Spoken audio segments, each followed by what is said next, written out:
अभ्यंग स्नान याला आपण खूप महत्व आहे आपल्या भारतीय संस्कृतीत. पण हे अभ्यंग स्नान का करायचं आणि त्यामध्ये उठणंच का लावायचं? अतिशय सुंदर अशी जी भारतीय संस्कृती आहे तिला जपण्याचं काम नेहमीच मराठी माणसानं केलेलं आहे. हो, खरंच आहे. आणि ती मराठी संस्कृती ज्यावेळेस आपल्या दिनचर्येमध्ये जी रुजत गेली आणि त्याच्यातूनच ती वृद्धिंगत होत गेली किंवा आतापर्यंत ती जोपासत आपण आलेलो आहे.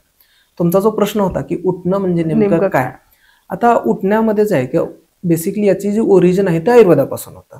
आयुर्वेदामध्ये जी दिनचर्या आणि ऋतुचर्या सांगितलेली आहे. दिनचर्या म्हणजे नित्य जीवनामध्ये तुम्ही जीवन जगत असताना कोणकोणत्या स्टेप्स ज्या असतात त्या सकाळी उठल्यापासून रात्री झोपेपर्यंत फॉलो करायच्या, त्याला आपण दिनचर्या असं म्हणतो. आणि ज्यावेळेस ऋतू बदलत असतात म्हणजे उन्हाळा, पावसाळा, हिवाळा हे जे ऋतू असतात, हे ज्यावेळेस ऋतू जे असतात जे चेंज होत असतात, ह्या चेंज होणाऱ्या ऋतूप्रमाणे माणसानं स्वतःच्या आरोग्यामध्ये दिनचर्येमध्ये जे बदल करून घेतले गरजेचे आहेत किंवा जे घेतले जातात त्याला ऋतुचर्या असं म्हटलेलं आहे. आणि या दोन्ही मध्ये आयुर्वेदाने अनन्यसाधारण महत्व जे आहे ते उद्वर्तन या चिकित्सेला दिलेलं आहे. ही उद्वर्तन चिकित्सा म्हणजे काय असतं नेमकं, त्याच्यामध्ये पण परत दोन प्रकार सांगितलेले आहेत. एक म्हणजे स्नेह उद्वर्तन आणि एक म्हणजे वृक्ष उद्वर्तन किंवा आपण त्याला कोरडं असं सुद्धा त्याच्यामध्ये म्हणू शकतो. तर त्याचाच एक पार्ट जो आहे तो म्हणजे उठणं जो आहे हा आपण त्याच्यामध्ये कन्सिडर करत असतो.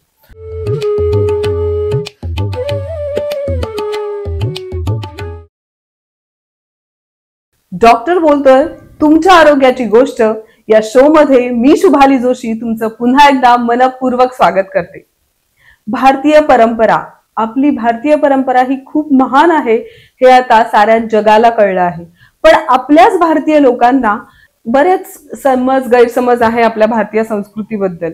त्याच्यामध्ये काही काही गोष्टी सांगितल्या आहेत की खाण्याबद्दल, राहण्याबद्दल, वागणुकीबद्दल बऱ्याच गोष्टी सांगितलेल्या आहेत. त्या ऋतुमानानुसार बदलतही जातात, पण त्या का करायच्या हेच बऱ्याच लोकांना माहित नसतं. बऱ्याच छोटी छोटी मुलं असा प्रश्न विचारतात, आई सांगत असते अरे हे करू नको, ते करू नको. आजकाल युट्यूबवर आहे, अरे शास्त्र असतं ते, हे तुम्ही ऐकलंच असेल. पण बऱ्याच आयांना माहिती नसतं शास्त्र नक्की काय आहे यामागचं. तर त्याच्याबद्दल एक म्हणजे उठणं. दिवाळीत उठणं लावलं जातं, पण ते का लावावं? आई म्हणते शास्त्र असतं ते, दिवाळीत उठणं लावायचंच असतं, पण ते का लावायचं असतं हे छोट्या दोस्तांबद्दल मोठ्यांनाही आज त्याची इत्तंभूत माहिती मिळणार आहे. आणि याबद्दलच चर्चा करण्यासाठी आज आपल्याला पुन्हा एकदा लाभले आहेत डॉक्टर हर्षवर्धन वागत सर. सर, तुमचं मनपूर्वक स्वागत. नमस्कार. तुम्ही पुन्हा एकदा आमच्या शो मध्ये आलात आणि आमच्या शोची शोभा वाढवली. खरंच थँक्यू सो मच. सगळ्यात आधी दिवाळीत, आता दिवाळी आली आहे, दिवाळीला बऱ्याच गोष्टी केल्या जातात आपल्या परंपरेनुसार. कंदील लावला जातो, दिवे लावले जातात, त्यातीलच एक म्हणजे अभ्यंग स्नान याला आपण खूप महत्व आहे आपल्या भारतीय संस्कृतीत. पण हे अभ्यंग स्नान का करायचं आणि त्यामध्ये उठणंच का लावायचं? उठणं म्हणजे नेमकं काय आधी, आणि भारतीय संस्कृतीमध्ये विशेषतः दिवाळीलाच काय त्याला एवढं महत्व दिलं गेलं? सर्वांना मी सर्वप्रथम दीपावलीच्या हार्दिक शुभेच्छा देतो. आपल्या प्रेक्षक वर्गांनाही पुन्हा एकदा दिवाळीच्या हार्दिक शुभेच्छा देतो. याच्यामध्ये काय बघा मॅडम की एक महत्वाची गोष्ट याच्यात जी सांगितलेली आहे की माझ्या माहितीप्रमाणे याच्यामध्ये असं आहे की आयुर्वेदामध्ये उद्वर्तन एक ट्रीटमेंट सांगितलेली आहे आणि त्याचाच अपभ्रंश पुढे जाऊन जो आहे मराठीमध्ये उठणं असा झालेला असावा असं वाटतं. उठण्याला अजून एक शब्द जो आहे तो उपटन असाही वापरला जातो. हिंदीमध्ये उपटन असं म्हटलं जातं. पण बऱ्याचशा ठिकाणी ज्यावेळेस आपण हा पाहतो किंवा माझे जे काही नॉर्थ इंडियन फ्रेंड्स वगैरे आहेत त्यांना हा प्रकार जो आहे हा माहितच नाहीये.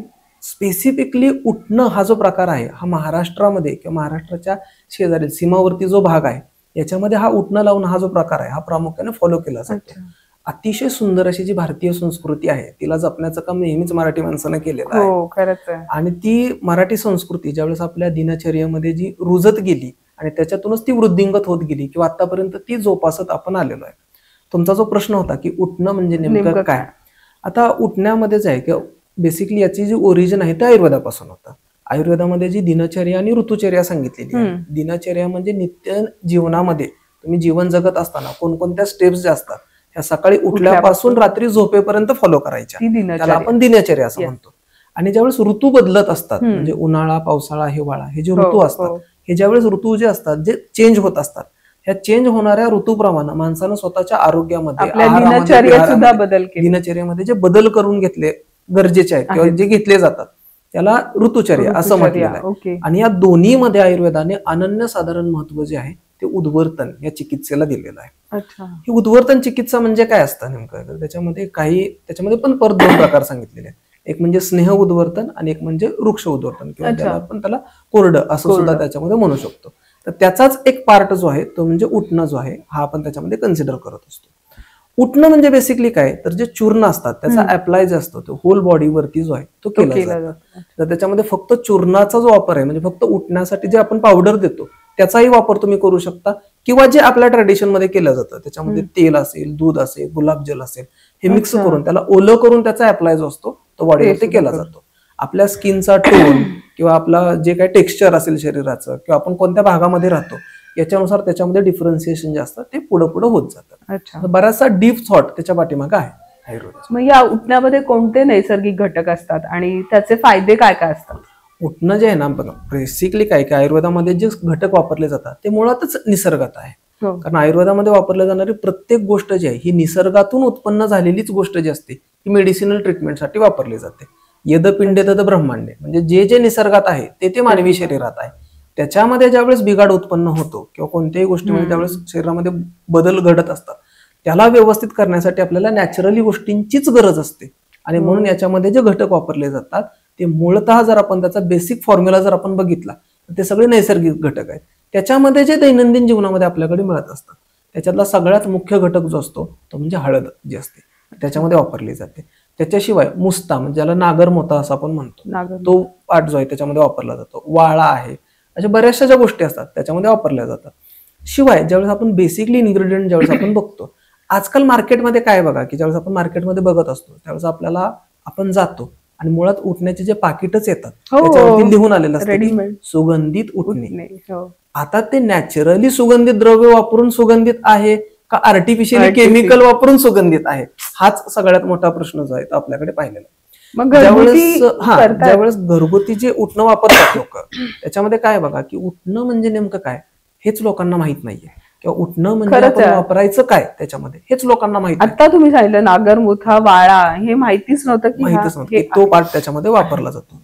बेसिकली काय बघा की आपण जातो मार्केटमध्ये किंवा दुकानामध्ये जातो त्यावेळेस आपण काय करतो, उठण्याचं पाकिट उघडून बघतो आणि किती वास येतोय त्याला, ते घेऊन येतो.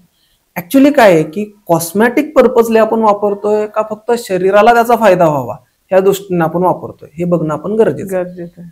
बेसिक सिद्धांत काय आहे त्याचा की तुमची त्वचा जी आहे ती निखळ व्हावी, किंवा त्वचेवरती जे काही तुमच्या दोष आहेत ते त्याच्यातून निघून जावे. पण जर तुम्ही केमिकल युक्त ते वापरत असाल तर त्याने तुमच्या शरीराला अपायच होण्याचे चान्सेस जे असतात हे जास्त असतात. बेसिकली जे इन्ग्रेडियंट आहेत किंवा नैसर्गिक गोष्टी ज्या आहेत त्याच्यामध्ये सांगितलेल्या, जसं की चंदन आहे, चंदनाला मूळतः नैसर्गिक सुगंध जो असतो तो प्राप्त असतो. मग ते चंदन हे आर्टिफिशियली त्याच्यामध्ये चंदनचा इसेन्स टाकून केलेला आहे का ओरिजिनल चंदन आहे हे सुद्धा त्याच्यामध्ये जे आहे ते बघणं गरजेचं आहे. आणि ज्या सुगंधी द्रव्य आहे त्याच्यामध्ये सगळ्यात महत्वाची जी गोष्ट आहे ती म्हणजे अनंतमूळ. अनंतमूळ नावाची एक वनस्पती आहे. तर ह्या वनस्पतीला जो नॅचरली सुगंध प्राप्त आहे तो जर तुम्हाला मी दाखवेन कधीतरी तुम्हाला, किंवा कोणत्याही मेडिकलमध्ये तुम्ही गेलात नक्की घेऊन.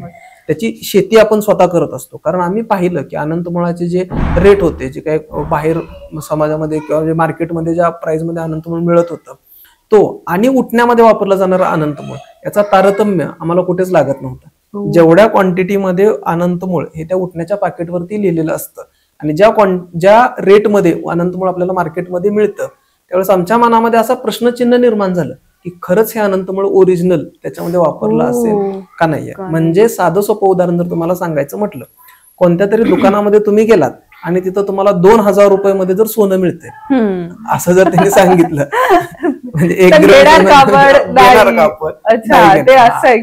तर अनंतमुळ जे आहे ते उठण्यातलं सोनच आहे. बापरे, लक्षात घ्या. तर हा पार्ट जो आहे ना, हे आपण काय बघा, गाडीची सर्व्हिसिंग असेल आपण 10 ठिकाणी चौकशी करतो. कोणत्या घरासाठी लागणारा ऑइल पेंट असेल, तुमच्या घराला लागणारे पेंट असतील 10 ठिकाणी तुम्ही विचारून घेणार. पण आरोग्याच्या रिलेटेड जर गोष्ट येते त्यावेळेस आपण त्याला ब्लाइंडली फॉलो करत असतो आणि अतिशय चुकीची गोष्ट आहे. याच्यावरती खरं जनजागृती जी आहे ती लोकांमध्ये होणं गरजेचं आहे. एक उदाहरण सांगतो तुम्हाला. शेतकरी वर्गामध्ये किंवा शेतीमध्ये काम करणारे जी लोक असतात ना, मी त्यांना नावं ठेवत नाही, परिस्थितीच तशी निर्माण होत असते त्या ठिकाणी. मी खूप सारी लोक अशी बघितलेली आहेत की शेतात काम करताना शर्ट काढून काम करतात, कारण शर्ट जो आहे तो घाण नाही झाला पाहिजे, शर्ट खराब होईल, पण तुमची त्वचा खराब झालेली चालेल, किंवा काम करताना तुमचं अंग जे आहे ते खराब झालं तरी चालेल, त्वचेला ओरखडे ओढले तरी चालतील, पण तो शर्ट खराब होऊ नये. अशी जी एक इंडियन टेंडन्सी आहे आपल्याकडची, ही बदलणं कुठंतरी काळाची गरज आहे. कारण सध्याच्या काळामध्ये जर तुम्ही पाहता की आयुष्यभर आपण कमवतो, आयुष्यभर गोष्टी साठवून ठेवतो, आणि एका रात्रीच्या हॉस्पिटलच्या बिलामध्ये ते सगळं कमवलेलं जे आहे कितीतरी लोकांचा सांगण्याचा हा उद्देश आहे की तुम्ही स्वतःची काळजी घ्या. एक्झॅक्टली. बाह्य आवरणाला बळी पडू नका, त्याच्या मोहात पडू नका, स्वतःवर प्रेम करा, स्वतःची काळजी घ्या. डेफिनेटली. खूप खूप छान सर. आणि अनंत मूळ आम्हाला सोनं आहे हे कळालंय आता. सर, हे जे दिवाळीचं उठणं आहे ते वेगवेगळ्या प्रदेशानुसार त्याच्यामध्ये फरक पाहायला मिळतो, तर मग काय असेल ते? हा, जसं मी तुम्हाला आता सांगितलं की याच्यामध्ये काय आहे की उठण्याचे जे ते 2 प्रकार सांगितलेले. एक म्हणजे कोरडं चूर्णाचा अप्लाय फक्त केला जातो त्याच्यामध्ये, आणि दुसरं म्हणजे आहे की ज्याच्यामध्ये स्निग्ध म्हणजे तेल वगैरे लावून जे आहे त्याच्यामध्ये वापरलं जातं. मुळात जर तुम्ही मराठवाडा, विदर्भ किंवा पश्चिम महाराष्ट्रातला सोलापूर पासूनचा जो वरचा पार्ट, त्या भागामध्ये जर तुम्ही राहत असाल, तिथे वातावरण जे असतं हे निसर्गतः कोरडं वातावरण असतं, आणि अशा ठिकाणी जर तुम्ही अजून ड्राय चूर्णाचा वापर जर त्याच्यामध्ये केला तर अजून त्वचा जी आहे ती खराब होण्याचे चान्सेस किंवा त्वचा जी आहे ती कोरडे होण्याचे चान्सेस असतात. म्हणून त्या भागामध्ये स्पेसिफिकली कसं वापरलं जातं, त्याच्यामध्ये तेलाचं मिश्रण करून किंवा गुलाबजल, दूध मिक्स करून, म्हणजे त्याला उठणं जे आहे ते कोरडं न वापरता त्याला स्निग्ध किंवा ओलसर करून जे आहे ते वापरलं जातं. आणि ज्या ठिकाणी ह्युमिडिटी जास्त आहे किंवा ज्या ठिकाणी त्वचेला घाम जास्त प्रमाणामध्ये येतो, मुंबईच्या साईडमध्ये, तर त्या भागामध्ये जे आहे ते उठणं जे बेसिकली कोरडं जे आहे ते वापरलं जातं. अच्छा, मग उठणं लावण्याची योग्य पद्धत काय आहे? मॅडम, हा खरं तर खूप सुंदर आणि गरजेचा प्रश्न आहे. आजच्या पूर्ण जो काय आपला भाग आहे त्याचा हा मूळ प्रश्न असं मी त्याला कदाचित म्हणू शकेन. येस.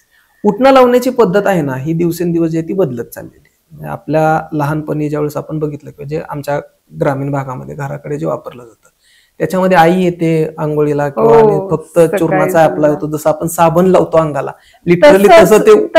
आणि याचा परिणाम काय होतो, उठणं असतानाच ते खरबडीत किंवा त्वचेला टोचणार असतं, आणि मग लहान मुलांमध्ये त्याची आवड उत्पन्न होत नाही. म्हणजे किती दिवस मी स्वतः उठणं लावू नको म्हणायचो का, पण ते त्वचेला जे आहे त्याचे ओरखडे जे आहेत ते ओरडत असतात किंवा ते टोचत असतं, म्हणून मुलं त्याला नको म्हणत असतात. बेसिकली उठणं लावण्याची जर पद्धत आपण बघितली तर त्याच्यामध्ये काय आहे की जसं लग्नाच्या आधी सगळ्या शरीराला ज्वारीचं पीठ असेल, बेसनाचं पीठ असेल, हे लावून जसं शरीर स्वच्छ केलं जातं किंवा हळद लावण्याचा जो प्रकार आपल्या भारतामध्ये आहे, तर तसाच उठण्याचा प्रकार काही अंशी आपल्या शरीरावरती अप्लाय होणं गरजेचं असतं. याच्यामध्ये काय आहे की जर तुमची त्वचा कोरडी असेल तर तुम्ही म्हणजे उठणं जे आहे त्याचं सगळ्यात आधी ते चूर्ण घ्यायचं आहे बाउलमध्ये. त्याच्यामध्ये जे तेल सांगितलेले आहेत, वेगवेगळ्या प्रकार तेल असतात, ती तेलं त्याच्यामध्ये मिक्स करायची आहेत. त्याच्यानंतर सुगंधित जल आहे, दूध किंवा दुधाची साय जर असेल ते त्याच्यामध्ये मिक्स करून त्याची एक अप्रोप्रिएट क्वांटिटीमध्ये त्याची पेस्ट जी आहे ती आपल्याला तयार करायची आहे, आणि ती हलक्या हातानं शरीरावरती पूर्ण अप्लाय करून घ्यायची आहे. आणि ज्यावेळेस ती चूर्ण वाळतील शरीरावरची, त्याच्यानंतर आयदर त्याला दुधाने, गुलाबजलाने किंवा पाण्याने त्याला ओलं करून हळूवार पद्धतीने ते चोळून काढायचे. ही उठणं लावण्याची ओरिजिनल पद्धत. खूप छान सर. आता आम्हाला कळालं योग्य पद्धत उठणं लावण्याची काय असते. आपण पाहतो आपल्या आया काय, आत्ताच्या आया सुद्धा हेच करतात की घेतात मार्केटमधून आणलेला तो पाऊच आणि तो पाण्यात मिक्स करून घसाघस घालतात, त्यामुळे मुलं सुद्धा त्याला नकोच म्हणत असतात, तरी आई त्याच्याकडे दुर्लक्ष, शास्त्र असतं ते म्हणून केलं जातं. पण ही छान पद्धत सगळ्यांनीच वापरली तर खरंच खूप छान फायदे त्याचे मिळतील आणि लहान मुलांना सुद्धा ते खूप आवडतील. उठणं आता तुम्ही सांगितलं, तर मग ज्या पद्धतीने आपण लावतो तर मग त्याचे नैसर्गिक फायदे आपल्या त्वचेवर होतात का, किंवा त्याचे काय फायदे आहेत सौंदर्य वर्धन होण्यासाठी? बेसिकली काय आहे की उठणं ज्या पद्धतीने आपण यथायोग्य पद्धतीने जर ते अप्लाय केलं तर त्याचे डेफिनेटली तुमच्या शरीरावरती चांगलेच परिणाम जे असतात ते दिसायला चालू होतात. जर पद्धत चुकली तर ते ट्रीटमेंटचाच एक पार्ट आहे, त्याच्या अपायात जो असतो तो शरीरावरती व्हायला चालू होणार.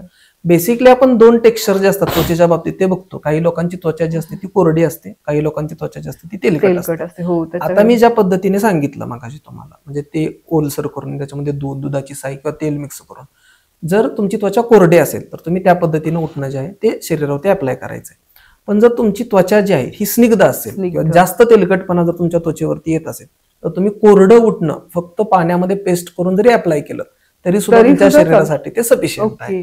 वेगवेगळ्या म्हणजे ज्या 2 टेक्स्चर आहेत शरीराचे त्याच्यानुसार आपण त्याच्यामध्ये व्हेरिएशन्स जे असतात किंवा त्याच्यामध्ये जे बदल असतात ना ते आपण करणं गरजेचं असतं. आता तुमचा जो दुसरा प्रश्न होता की त्याचे खरंच शरीरावरती फायदे होतात का, त्याचे फायदे काय काय असतात. बेसिकली काय तर हा एक ट्रीटमेंटचा पार्ट आहे. उठणं जे आपण लावतो, जसं मी तुम्हाला मागाशी सांगितलं, उद्वर्तन नावाची जी चिकित्सा सांगितलेली आहे त्याचा एक पार्ट म्हणजे जो उठणं जे आहे. ऋषी मुनींनी ज्यावेळेस ह्या ज्या ट्रीटमेंट व्हेरियस प्रोटोकॉल्स होते ना, हे ज्यावेळेस जनमानसांमध्ये त्यांना रुजवायचे होते त्यावेळेस त्यांनी प्रत्येक सणाबरोबर जो आहे तो रुजवला. आता याच्या थोड्याशा पार्श्वभूमीमध्ये जर आपण गेलो तर वातावरणामध्ये बदल जो असतो तो घडत असतो. हिवाळ्याला सुरुवात होत असते, शरीरावरती त्वचेवरती कोरडेपणा जो असतो हा वाढणारा असतो पुढे जाऊन, आणि त्वचेला निखळता जी आहे ती प्राप्त व्हावी. त्वचेला जे ओलसरपणा ज्याला आपण म्हणतो किंवा मॉइश्चर किंवा ज्याला आपण हायड्रेटेड स्किन जी आहे ती राहणं गरजेचं असतं. बेसिकली आपण काय बघतो की जर आपण कितीतरी पेशंट माझ्याकडे असे आहेत की जे सांगत असतात की आम्ही पूर्ण हिवाळ्यामध्ये साबण वापरू शकत नाही, थोडंसं जरी साबण अंगावरती लावलं तरी कोरडेपणा जो असतो तो उत्पन्न होतो. तर अशा लोकांना माझं सजेशन हेच असेल की तुम्ही नित्य नियमाने पूर्ण हिवाळाच काय अख्ख्या वर्षभर तुम्ही जरी फक्त उठणं शरीरावरती अप्लाय केलं तर ते सुद्धा तुमच्या स्किनसाठी आणि शरीर शुद्धीसाठी सफिशियंट आहे. फक्त ते यथायोग्य पद्धतीने वापरणं जे आहे ते गरजेचं आहे. उठण्याचे फायदे काय काय आहेत तर जो घामाचा येणारा वास आहे शरीरावरचा, घामाची येणारी दुर्गंध जी आहे ती कमी होण्यासाठी मदत होते, त्वचा निखळ व्हायला चालू होते, आणि सगळ्यात महत्वाचा फायदा म्हणजे काय की जर ते शास्त्रोक्त पद्धतीने तुम्ही शरीरावरती अप्लाय करत गेला तर वजन कमी होण्यासाठी सुद्धा उठणं जे आहे ते फायदादायक ठरतं. कारण उद्वर्तन ही चिकित्साच मेद कमी करणारी म्हणजे शरीरावरती वाढलेले जे अतिरिक्त चरबी आहे ही कमी करण्यासाठी म्हणून वापरली जाणारी ट्रीटमेंट आहे. आणि म्हणून जर काही पुढे जाऊन स्निग्धता वाढणार आहे शरीरातली किंवा तेलकटपणा जो आहे अंगावरती येणारा किंवा शरीरावरती वाढणारा जो मेद म्हणजे जी चरबी आहे ती कमी होण्यासाठी सुद्धा मदत जी आहे ते करतात. अजून एक ऍडिशनल बेनिफिट याच्यामध्ये मी तुम्हाला सांगतो. उद्वर्तन जी चिकित्सा आहे, जी लहान मुलं असतात ज्यांच्यामध्ये ऑटिझम नावाचा जो आजार वाढत चाललेला आहे किंवा त्यांच्यामध्ये जे डिलेड माइलस्टोन ज्यांच्यामध्ये आपण दिसतात, अशा लोकांवरती जरी आपण उद्वर्तन चिकित्सा केली तर त्याचाही बेनिफिट जो आहे तो त्यांचा मसल टोन जो आहे तो परत येण्यासाठी मदत होते. ऑटिझम कमी होण्यासाठी म्हणून त्याचा जो मदत आहे लोकांमध्ये ते आपल्याला दिसेल. एवढ्या मल्टिपल बेनिफिट्सनं जे असतं ते उठणं काम करत असतं. आयुर्वेदिक तत्वानुसार जर सांगायचं म्हटलं तर जिथे कफाचा मंदगुण वाढलेला असतो, म्हणजे ज्या लोकांमध्ये वारंवार आळस येण्याचं प्रमाण जास्त असतं किंवा थकवा जाणवतो, थोडंसं जरी काम केलं तरी त्यांना विकनेस आल्यासारखा होतो किंवा काहीच काम न करता पण थकवा जाणवतो, अशी जी लोक असतात अशा जर लोकांनी नित्य नियमाने उद्वर्तन जे आहे हे शरीरावरती वापरायला चालू केलं तर शरीरातला अतिरिक्त वाढलेला कफ, परिणामी मेद जो असतो हा शरीरातून कमी व्हायला चालू होतो आणि त्याचे मल्टिपल बेनिफिट्स म्हणून हे जे सिम्पटम्स आहेत शरीरावरती तुमच्या हे तुमचे दिसायला कमी व्हायला चालू होतात. मला तर वाटतं सगळ्याच लोकांनी हे उठणं बेसिक आहे. उद्वर्तन तुमची जी क्रिया आहे त्याच्यामध्ये हे बेसिक गोष्ट आहे की घरगुती आपण करू शकतो की अप्लाय करायला सुरुवात केली पाहिजे सगळ्यांनी. आजकाल आपण बघतो की केमिकल युक्त जे मिळतात पाउचेस ते घेणं योग्य आहे की घरगुती उठणं आपण बनवून वापरणं, काय तुम्ही काय सजेस्ट करा? ऍक्च्युअली काय बघा की जसं मी तुम्हाला सुरुवातीलाच याच्यामध्ये सांगितलं होतं की सुगंधित उठणं जे आहे तिथं एक्सपेक्टेड काय आहे तर सुगंधी द्रव्यापासून तयार केलेलं उठणं. तिथं हे एक्सपेक्टेड नाहीये की त्याच्यामध्ये वेगवेगळे व्हेरिएशन्स घालून त्याच्यामध्ये केमिकल्स मिक्स करून त्याला आर्टिफिशियली जर तुम्ही सुगंधित करत असाल तर त्याचे जे मेडिसिनल प्रॉपर्टीज आहेत किंवा जो शास्त्राचा मूळ हेतू आहे की तुमच्या शरीरावरती तुम्हाला काय काय प्रॉपर्टीज त्याच्यातून मिळणं गरजेचं ते कुठेच मिळणार नाहीये. कितीतरी लोक अशी असतात की उठणं लावल्यानंतर अंग टॅन झाल्यासारखं बघायला मिळतं, चेहरा काळवंतो, चेहरा तेलकट दिसायला चालू होतो. तर हे कशाचे दुष्परिणाम असतात त्या उठण्याचे मुळात नाही, त्याच्यामध्ये वापरले जाणारे जे केमिकल्स असतात त्याचे जे दुष्परिणाम असतात ते आपल्या शरीरावर आपण डायरेक्ट म्हणतो उठण्यामुळे हे झालं, उठण्यामुळे नाही असं होत नाही. दुसरा एक ऍड ऑन गोष्ट याच्यामध्ये अशी असते बघा की शरीराला सुगंध जो असतो म्हणजे प्रत्येक माणसाचा एक ऑर्डर आहे, प्रत्येक माणसाला एक विशिष्ट गंध आहे. आणि जर तुम्ही नित्य नियमाने उठणं वापरत गेला, उठणं ही काय एक दिवसात करून संपवण्याची गोष्ट मुळात नाहीच आहे. उठणं जर तुम्ही नित्य नियमाने वापरत गेला तर तुमच्या स्वतःच्या शरीराला येणारा जो सुगंध आहे हा हळूहळू हळू जो आहे तो सुधारत जातो आणि एक ऑर्डर जो असतो शरीराला तो प्राकृत प्रमाणात मिळायला चालू होतो. आणि हे सर्व जर तुम्हाला एक्सपेक्टेड असेल तर तिथं मुळात निसर्गतः किंवा नॅचरल जी गोष्टी आहेत, चंदन आहे, वाळा आहे, उशीर ज्याला आपण म्हणतो किंवा मुस्ता नागरमोता ज्याला आपण म्हटलं जातं, किंवा अशा बऱ्याचशा गोष्टी आहेत आयुर्वेदातल्या की ज्या निसर्गतः त्यांच्यामध्ये सुगंध प्राप्त आहे. सगळ्यात श्रेष्ठ म्हणजे आमचा अनंतमूळ जे तुम्हाला मागाशी सांगितलं. अशा गोष्टी आहेत यांच्यापासून बनवलेलं जर उठणं आपण वापरत असो तर तुम्हाला डेफिनेटली त्याचे रिझल्ट जे ते मिळायला चालू होतं. आणि याच्यामध्ये ना प्रकर्षाने एक गोष्ट आमच्याशी लक्षात आली की बऱ्याचशा गोष्टी असतात ज्याच्यामध्ये उठणं किंवा ज्याच्यासाठी ज्या गोष्टी वापरल्या जातात याचा आणि जे ग्रंथात सांगितलेलं उठणं आहे किंवा जे दिवाळीत वापरायला हवं यांचा काही संबंध नसतो. अशा कंपनीज कडून काही व्हेरियस गोष्टी ज्या त्याच्यामध्ये वापरल्या जातात त्याच्यामध्ये उठण्याचा फ्लेवर ऍड केला जातो आणि मग तुम्हाला ते उठणं म्हणून मार्केटमध्ये जे आहे ते विकलं जातं. त्याचे साईड इफेक्ट शरीरावरती दिसतात. आणि म्हणून काय होतं की जे महत्व ग्रंथामध्ये सांगितलेलं आहे हे लोकांमध्ये सायंटिफिक वेली पोचलं नाही किंवा सायंटिफिक वेनं जे पोचणं गरजेचं होतं ते पोचलं नाही. तर त्या ट्रॅडिशनला जो त्याचा मूळ हेतू आहे त्या पद्धतीने आपण त्याला फॉलो करत नाही किंवा आपण ते केलं गेलेलं नाहीये. त्याच्यामुळे ह्या गोष्टी सगळ्या कालबाह्य हळूहळू व्हायला लागलेल्या आहेत आणि मग त्याचं गरज आहे आपल्याला की ते वापरणं गरजेचं आहे. म्हणजे फक्त दिवाळी पुरतं उठणं नाही तर तुम्ही आपल्या दैनंदिन जीवनात सुद्धा हे उठणं वापरलं पाहिजे. तर त्याचे अनंत असे फायदे आहेत तुम्ही त्याच्यातले सांगितले. तर मग हे उठणं घरगुती कसं एक बेसिक काय त्याच्यामध्ये इंटिग्रेट्स तुम्ही काय सांगू शकता की आता हे अनंत मूळ वगैरे तर आम्हाला नाही मिळणार नाही. एक्झॅक्टली बरोबर. याच्यामध्ये काय बघा की अनंतमूळ सारख्या ज्या वनस्पती आहेत त्या मिळत नाही. आणि बेसिकली काय झालं जुन्या काळामध्ये ज्या आजीबाईंचा बटवा वगैरे हे ज्या गोष्टी सांगितल्या जातात त्यावेळेस म्हणजे हिरडा असेल बेहडा असेल आवळा असेल हे प्रत्येक लोकांकडे अवेलेबल होतं. हो ना. कारण आयुर्वेद म्हणजे काय आयुर्वेद हा प्रत्येकानं शिकायचा विषय आहे. आयुर्वेद हा काही फक्त डॉक्टरांनी शिकायचा विषय नाहीये. लक्षात घ्या. मी प्रत्येक वेळेस तुम्हाला हेच सांगत असतो की आयुर म्हणजे आयुष्य आणि शास्त्र म्हणजे सायन्स. आयुष्य जगण्याचं जे शास्त्र आहे त्याला आयुर्वेद असं म्हटलं गेलं. प्रत्येकानं शिकणं गरजेचं आहे. म्हणजे सुरुवात कुठून होत होती तर आजीबाईच्या बटव्यापासून होत होती. आजकाल आजीबाईचा बटवाच राहिलेला नाहीये. त्याच्यामुळे कितीतरी मेडिसिनल गोष्टी ज्या असतात त्या इच्छा असून पण आम्ही लोकांना सांगू शकत नाही किंवा त्याची अवेलेबिलिटी जी असते ती लोकांकडे मिळत नाही. मॅडम जे अनंतमुळाचं मी तुम्हाला आता सांगितलं की अनंतमुळ किंवा उठण्यासाठी लागणाऱ्या ज्या गोष्टी आहेत त्यांची शेतीच आपण स्वतः करतो. लागणाऱ्या ज्या गोष्टी आहेत त्या आपल्या शेतीमध्ये आपण लावतो. म्हणजे जसं तुम्हाला सांगितलं अनंतमुळ आहे, मुस्ता आहे, नागरमोता ज्याला आपण म्हणतो, वाळा आहे किंवा आंब्याची साल सुद्धा काही ठिकाणी जी आहे त्याच्यामध्ये वापरली जाते. अशा बऱ्याचशा ज्या गोष्टी असतात किंवा काही ठिकाणी लाजाळू जे असतं ते सुद्धा त्याच्यामध्ये उठण्यामध्ये वापरलं जातं. प्रत्येक पर्सन नुसार मी जेवढं मला त्याच्यामध्ये व्हेरिएशन्स करून देता येतात तेवढं मी लोकांना ते देण्याचा प्रयत्न करतो. मी विचारते तुम्हाला उत्सुकता म्हणून की तुम्ही तयार करून असं कोणाला देता का किंवा काय? हा त्याच्यामध्ये काय की आम्ही ते म्हणजे जे काही आमच्याकडे पेशंट्स येतात की त्यांना आपण स्किन डिसीजेससाठी पण उठणं जे असतं ते वेगवेगळ्या प्रकारे आपण देत असतो. शिवाय दैनंदिन जीवनामध्ये वापरण्यासाठी पण आपण जे उठणं ते लोकांना देत असतो. एक्झॅक्टली. आणि त्याच्यानुसार दिवाळीसाठी लागणारं जे उठणं असतं ते सुद्धा आपण वेगळ्या पर्पजली जे आहे दिवाळीमध्ये कसं असतं की प्रत्येक लोकांनुसार जे आहे ते म्हणण्यापेक्षा एक त्याच्यातून ज्या कॉमनली युज्ड ज्या मेडिसिन्स आहेत किंवा ज्या घरामध्ये पण आपण वापरू शकतो अशा ज्या मेडिसिन्स आहेत त्या मिक्स करून आपण दिवाळीसाठी म्हणा किंवा तुमच्याशी संपर्क करून आमची सर्वसामान्य लोक घेऊ शकतात या दिवाळीसाठी. कामच ते आहे. अरे वा. आपण ते लोकांना देऊ शकतो. एक्झॅक्टली. नैसर्गिक उठणं जर हवं असेल तर नक्की आम्हाला संपर्क करा. तुम्हाला नैसर्गिक उठणं या दिवाळीला नक्की मिळणार. मस्त सर, खूप छान सांगितलं. आणि मला वाटतं खूप जण हे उठणं शोधत असतील. आता तुम्ही जे जे सांगितलं इंडिग्रेड्स ते पाहिजेच आहे आणि शरीरासाठी खूप उपयुक्त आहेत ते आपल्या. आता एक आपण गैरसमज बघू लोकांमध्ये.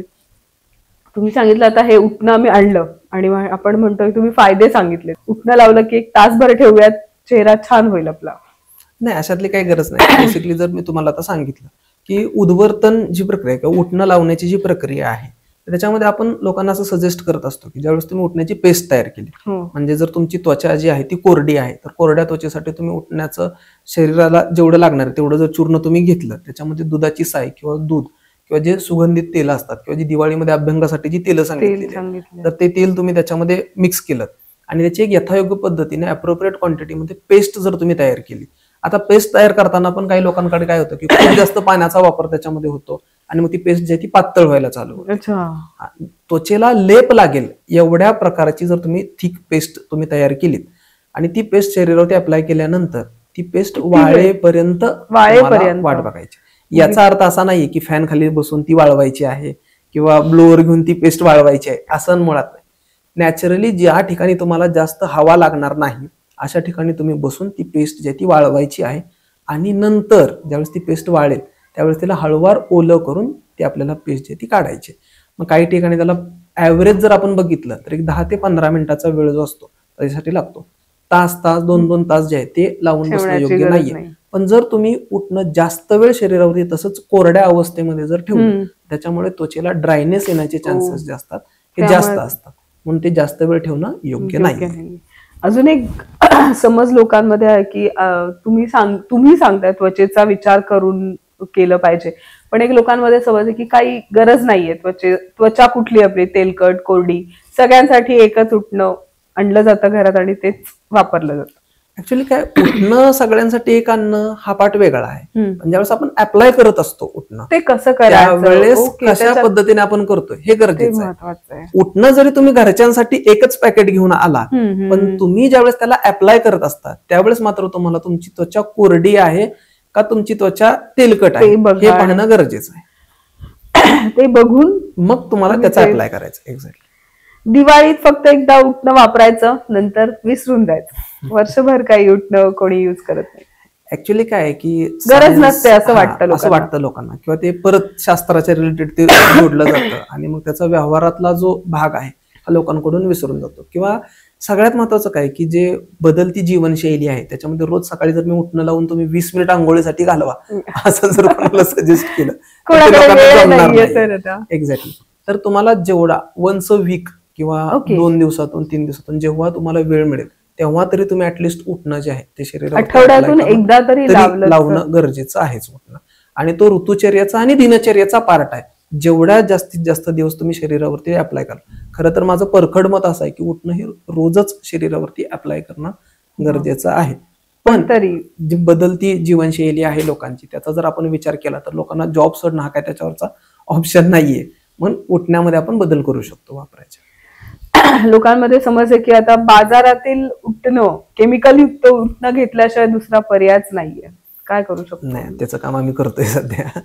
याच्यावरचा उपाय तुमच्याकडे आहे, त्यामुळे हा क्वेश्चन आता विचारूच नका, डायरेक्ट संपर्क करा आणि चांगलं नैसर्गिक उठणं घेऊन या असं मला वाटतं. तर तुम्ही सांगितलं त्वचेनुसार उठण्यामध्ये बदल करायचे, तर मग तुम्ही सांगितलं तेल त्याच्यामध्ये टाकायचं, तर कोणतं तेल आणि जी बाजारात मिळणारी सुगंधी तेलं आहेत त्याचा काही संबंध आहे का? हा, जसं मी तुम्हाला आता ह्याच्यामध्ये सांगितलं उठण्याच्या बाबतीत ज्यावेळेस आपण बोलत होतो त्याच्यामध्ये आपण पाहिलं की उठण्यामध्ये काय की आर्टिफिशियली केमिकल जे असतात ते मिक्स करून त्याला सुगंधित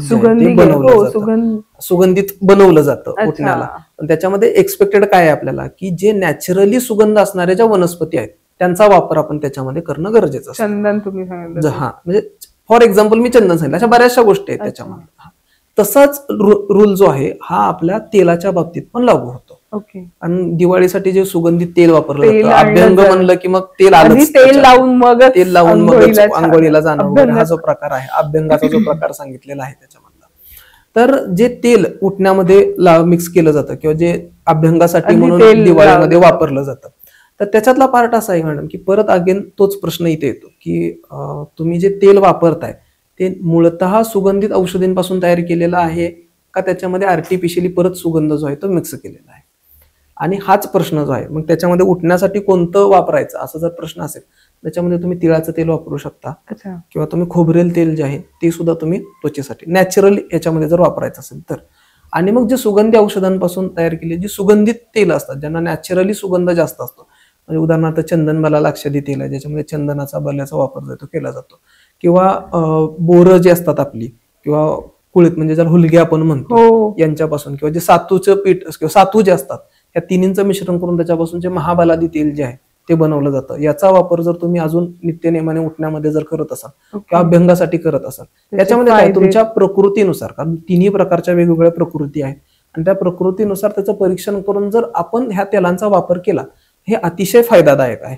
पण आता प्रत्येकाला हे जाऊन करणं दिवाळीच्या आधी पॉसिबल होत नाही, तर त्यांनी जे प्लेन तेल आहेत म्हणजे सुगंधित तेलांच्या पाठीमागे धावण्याच्या ऐवजी खोबरेल तेल किंवा तिळाचं तेल जे आहे जर तुम्ही वापरलं किंवा एसटी मधूपासून तयार जेष्ठ मधापासून तयार केलेलं जे तेल आहे ते जर तुम्ही वापरलं किंवा लाजाळू पासून तयार केलेली जी तेल असतात ते तुम्ही हेअर ऑइल म्हणून सुद्धा वापरू शकतात आणि अंगाला लावण्यासाठी म्हणून पण तुम्ही वापरू शकता. आयुर्वेदिक दुकानांमध्ये मिळू शकतात, आयुर्वेदिक दुकानांमध्ये पण मिळू शकतं. आपण स्वतःही अशा ज्या पर्सन्स नुसार जे तेल असतात त्यांच्या आपण ते बनवतो आणि ते आपण लोकांना देत असतो नेहमीच. अच्छा, कुठेही मिळू शकतं. उगीच आपण ते आता मार्केटमध्ये आलेले सुगंधी तेल दिवाळीच्या वेळेसाठी दिलं जातात ते पाहणं गरजेचं आहे की ते आर्टिफिशियली फ्लेवर किंवा केमिकल जे ते ऍड केलेले आहेत का ते नॅचरली सुगंधी द्रव्यापासून बनवलेलं आहे. खरंच आहे. उगीच जाहिरातींना बळी पडू नका. जे चांगलं आहे तेच घ्या. तेच घ्या. येस, खूप छान सर. तुम्ही आज उठणं किती महत्वाचं आहे आपल्या डेली रुटीन बद्दल, ऋतुचर्येनुसार कसं त्याच्यामध्ये बदल करून आपण ते वापरू शकतो वर्षभर, हे सांगितलं. आणि हे शास्त्र का आहे हे आज आम्हाला कळालं. खूप खूप धन्यवाद. धन्यवाद.